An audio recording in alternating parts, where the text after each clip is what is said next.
ഈശോമിശിഹായ്ക്ക് സ്തുതിയായിരിക്കട്ടെ. യെശയ്യായുടെ പുസ്തകം 41 അധ്യായം.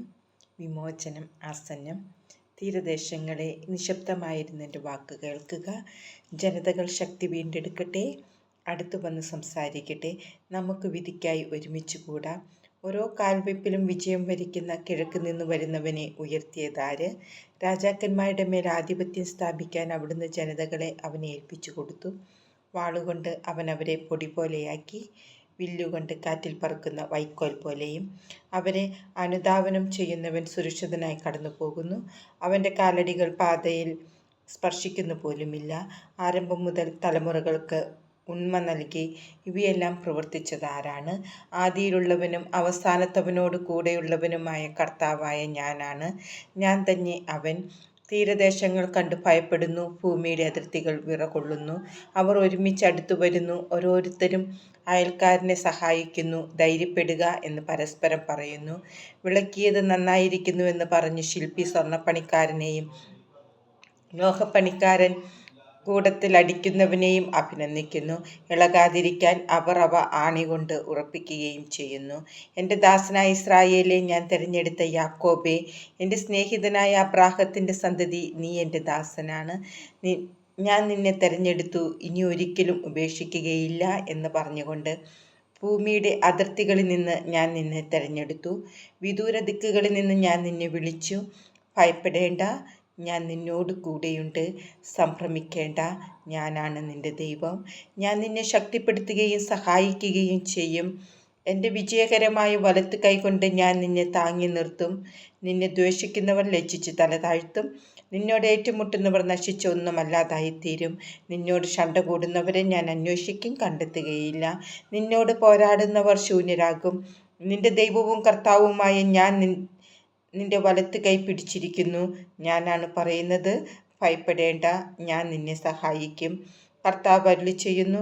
കൃമിയായ യാക്കോബേ, ഇസ്രായേലരെ, ഭയപ്പെടേണ്ട, ഞാൻ നിന്നെ സഹായിക്കും. കർത്താവ് അരുളിച്ചെയ്യുന്നു. ഇസ്രായേലിൻ്റെ പരിശുദ്ധനാണ് നിന്റെ രക്ഷകൻ. ഞാൻ നിന്നെ പുതിയതും മൂർച്ചയേറിയതും പല്ലുള്ള ചക്രങ്ങളോട് കൂടിയതുമായ ഒരു മെതിവണ്ടിയാക്കും.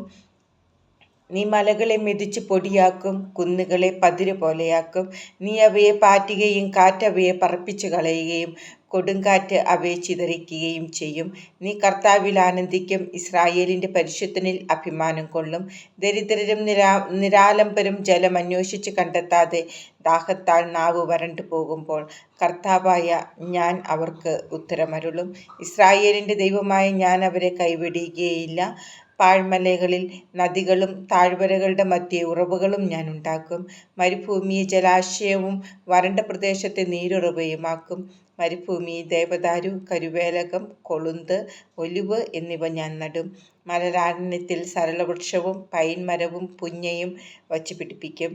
ഇസ്രായേലിൻ്റെ പരിശുദ്ധൻ ഇവയെല്ലാം സൃഷ്ടിച്ചുവെന്നും അവിടുത്തെ കരങ്ങളാണ് ഇവയെല്ലാം ചെയ്തതെന്നും മനുഷ്യർ കണ്ടറിയാനും ചിന്തിച്ച് മനസ്സിലാക്കാനും വേണ്ടി തന്നെ കർത്താവ് അരുളിച്ചെയ്യുന്നു. നിങ്ങളുടെ പരാതി കൊണ്ടുവരുവിൻ. യാക്കോബിൻ്റെ രാജാവ് കൽപ്പിക്കുന്നു, നിങ്ങളുടെ തെളിവുകൾ ഉന്നയിക്കുവിൻ. തെളിവുകൾ കൊണ്ടുവന്ന് കാര്യങ്ങൾ എങ്ങനെയാകുമെന്ന് കാണിക്കുക. കഴിഞ്ഞ കാര്യങ്ങൾ പറയുക, നമുക്കത് പരിഗണിച്ച് അവയുടെ പരിണിത ഫലമെന്തെന്നറിയാം. അല്ലെങ്കിൽ വരാനിരിക്കുന്നത് ഞങ്ങളോട് പ്രസ്താവിക്കുക. നിങ്ങൾ ദേവന്മാരാണോ എന്ന് ഞങ്ങൾ അറിയേണ്ടതിന് സംഭവിക്കാനിരിക്കുന്നത് എന്തെന്ന് ഞങ്ങളോട് പറയുവിൻ. ഞങ്ങൾ പരിഭ്രമിക്കുകയോ വിസ്മയിക്കുകയോ ചെയ്യേണ്ടതിന് നന്മയോ തിന്മയോ പ്രവർത്തിക്കുക. നിങ്ങൾ ഒന്നുമല്ല, നിങ്ങൾ ഒന്നും പ്രവർത്തിക്കുന്നില്ല. നിങ്ങളെ തിരഞ്ഞെടുക്കുന്നവൻ മ്ലേച്ഛനാണ്. ഞാൻ വടക്ക് നിന്നൊരുവനെ തട്ടിയുണർത്തി. അവൻ വന്നു. കിഴക്ക് നിന്ന് ഞാൻ അവനെ പേര് ചൊല്ലി വിളിച്ചു. കുമ്മായം കൂട്ടുന്നത് പോലെയും കുശവൻ കളിമണ്ണ് കുഴയ്ക്കുന്നത് പോലെയും അവൻ ഭരണാധിപന്മാരെ ചവിട്ടി മെതിക്കും. നമ്മൾ അറിയുന്നതിന് ആരംഭത്തിൽ തന്നെ ഇത് പറഞ്ഞതാരാണ്?